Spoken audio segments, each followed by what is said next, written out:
In our last class, we was studied that chemical reactions definition, reactant and product definition, and along with that characteristics of chemical reaction started.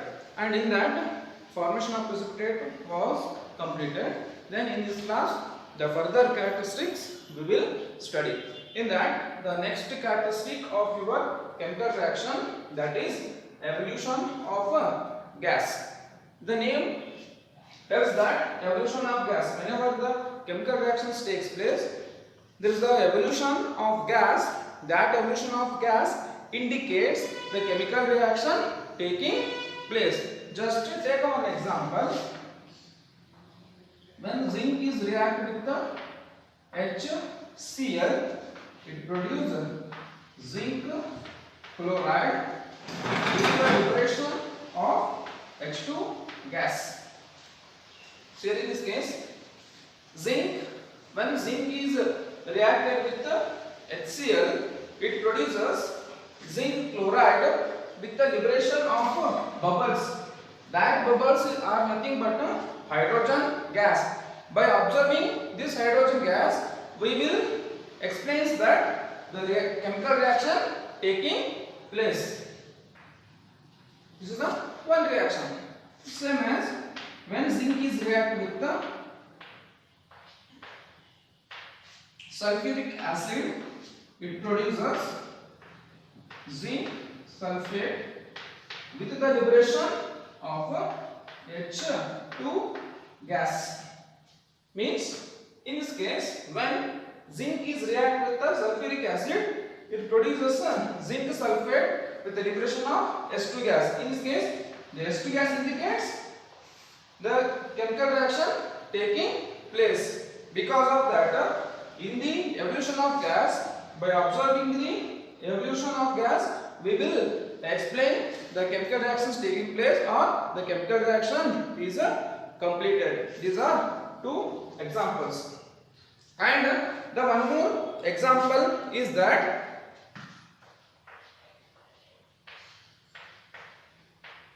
when sodium carbonate is reacted with the HCl, it produces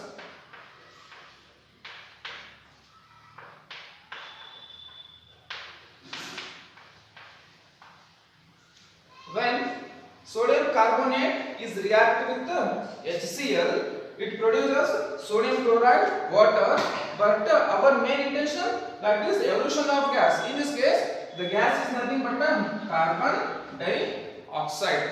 Okay, that carbon dioxide indicates the reaction is taking place or the reaction is completed. Because of that, when the sodium chloride is reacted with HCl, it produces what it produces?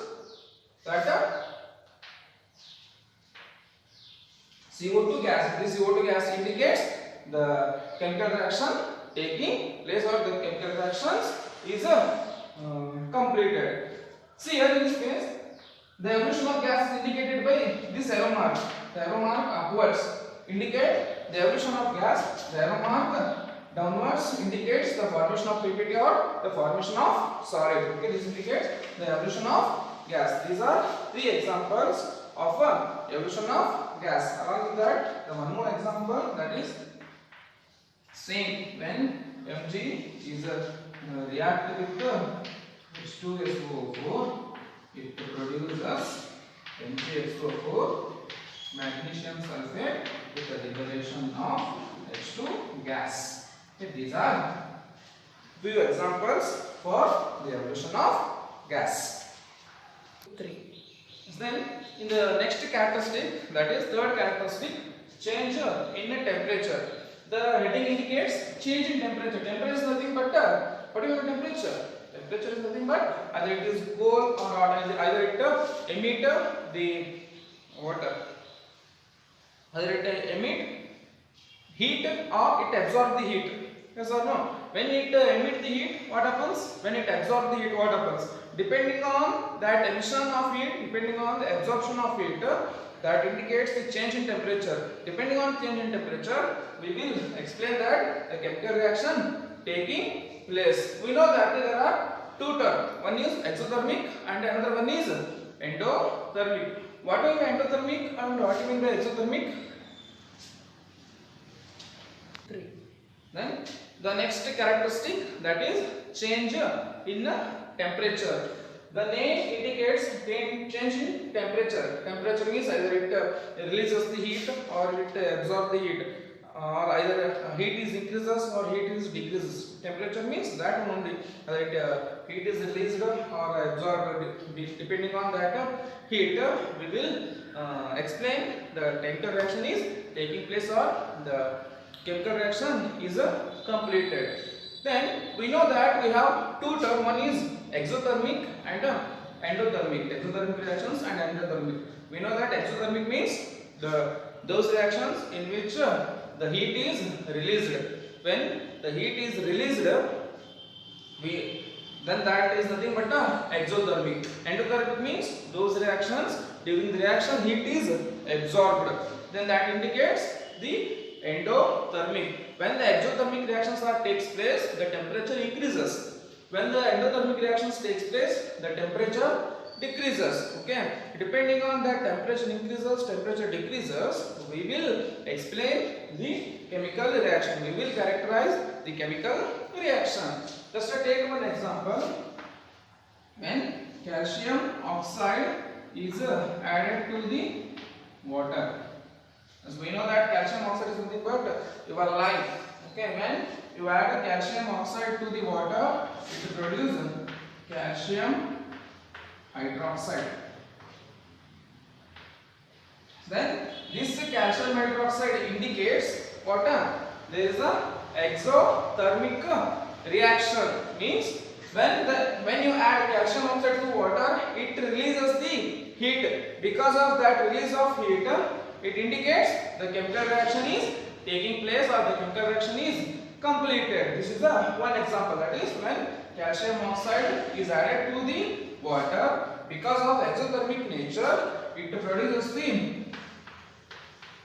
heat, large amount of heat. Because of that, when you touch the container, what happens? We sense the heat. Because of that, we will categorize this one under the change in temperature, and it is nothing but exothermic reaction. Why is exothermic? Because it releases the heat. This is one example. Like that, when carbon is react with oxygen, it produces CO2. It also produces the heat. This is also example for change in temperature. Not only these reactions, the respiration is also a change in temperature. Yes or no? Because just observe, and in our body also there are different types of exothermic reactions. Because of that, our body also sense like a hot. Okay, this is two examples for change in temperature. Those are two exothermic reactions. And then the next one is endothermic reaction. Then the one more example of the change in temperature is when barium hydroxide is react with ammonium chloride. It produces barium chloride, the liberation of ammonia and H2O. During this reaction, it absorbs heat from water surrounding to system. Then one more definition for your exothermic and endothermic means exothermic means which release the heat from system to surrounding, and endothermic means which absorb heat from surrounding to system. If it release the heat, exothermic. If it absorb the heat, endothermic. Because of that, in this case, during the chemical reaction, it absorbs the heat to convert it into product. Hence, it is endothermic in nature. And also, your melting of ice. The melting of ice is also the endothermic reaction, because it absorbs heat from system to it absorbs heat from surrounding to system. Hence, the ice becomes melt. Then melting of ice, even the melting of ice is a physical change, then that is also nothing but endothermic reaction. This is one more example for change in temperature. In this case, it absorbs heat from surrounding to system. Because of that, the temperature is decreases. By using that, we will categorize the reaction is taking place. This is one more example for change in temperature. Respiration, digestion, these all are examples for exothermic reactions. Then one more example for this change in temperature is when N2 is react with O2, when nitrogen is react with O2. To explain somewhat more detail, we will also write here heat. If you write heat in reaction section, it indicates endothermic. If you mention heat in product side, it indicates exothermic. By observing this also, we will explain the endothermic and exothermic. Hence, when N2 is react with O2 with the absorption of heat, with the absorption of heat, it produces NO gas. And this is one more example for endothermic reactions. This is one more example for this endothermic reactions. So balance this, add 2 here. Okay. Why we should add 2? Why we should add 2 in the reactant and product? This study in the next class, that is nothing but a balancing chemical reaction. In that section I will explain why and how to add these numbers to balance. I will explain in that class. Okay. Now I hope this topic is clear. Endothermic means absorption of heat. Exothermic means release of heat. In the exothermic reaction, the heat is written in the product side. In endothermic reaction, heat is written in the reactant side. This is the change in temperature. Then the next one, change in state. Change in state. Change in state is nothing but by observing the change in state. For example, take your wax. Okay, when the wax is burnt, the wax is nothing but this is a hydrocarbon. The wax is nothing but a hydrocarbon. When you melt the wax, means when you fire the wax, what happens? The wax is going to melt. Yes or no?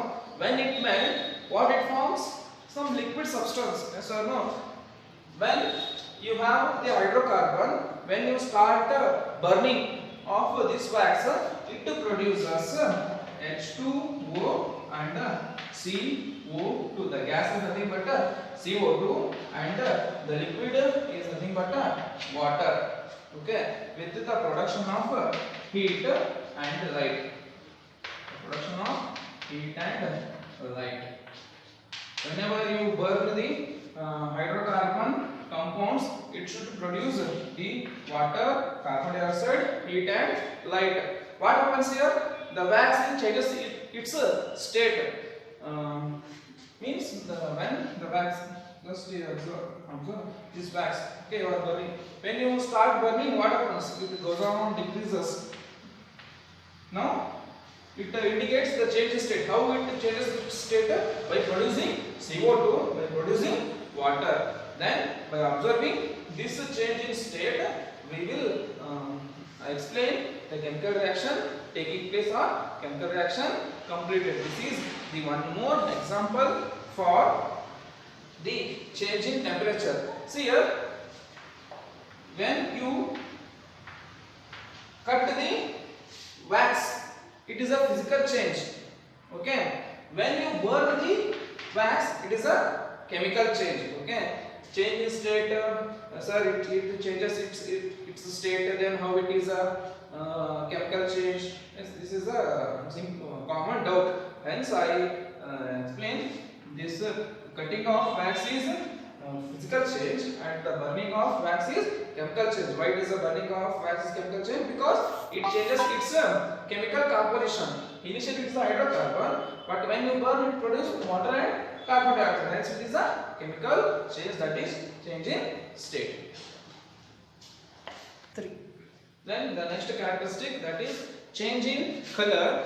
By observing the change in color, we will explain the chemical reaction is taking place or the chemical reaction is completed. Just to take an example, when you add lemon juice is nothing but citric acid. Lemon juice is nothing but citric acid. When you add lemon juice to the potassium permanganate, KMnO4, potassium permanganate, which is purple in color. It turns to colorless.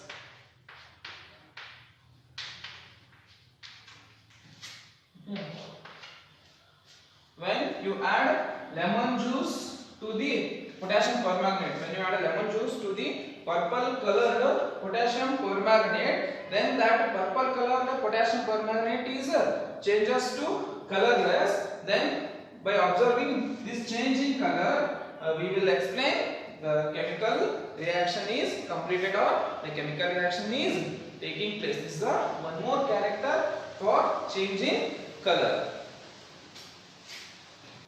Then the next one, that is when sulfur dioxide.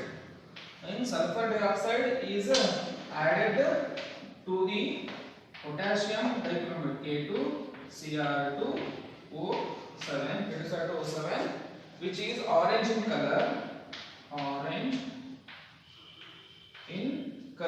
It changes its color to green. When you add SO2 gas, means when you pass the SO2 gas to the K2Cr2O7, that is potassium dichromate, it turns from orange color to green color. Then this green color changes indicates change in color. By observing change in color, we will characterize this reaction is taking place or this reaction is completed. These are few characteristics. First one is formation of precipitate. The precipitate is nothing but a formation of solid substance. By observing solid substance, it also categorizes the completion of reaction. The next one, evolution of gas. The formation of gas also characterizes the chemical reaction. The next one, change in temperature, either it absorbs the heat or either it emits the heat. That is also indicates the characterize the chemical reaction. Then change in physical state. Just take an example of wax. When you burn the wax, the hydrocarbon changes to carbon dioxide, water and heat and light, and that also characterizes the chemical reaction. And the last one, change in color. By observing the change in color, we will characterize these chemical reactions. In our next class, the very important topic, that is writing the chemical reaction and its important, then balancing the chemical reaction. We will study these topics in the next class. Thank you.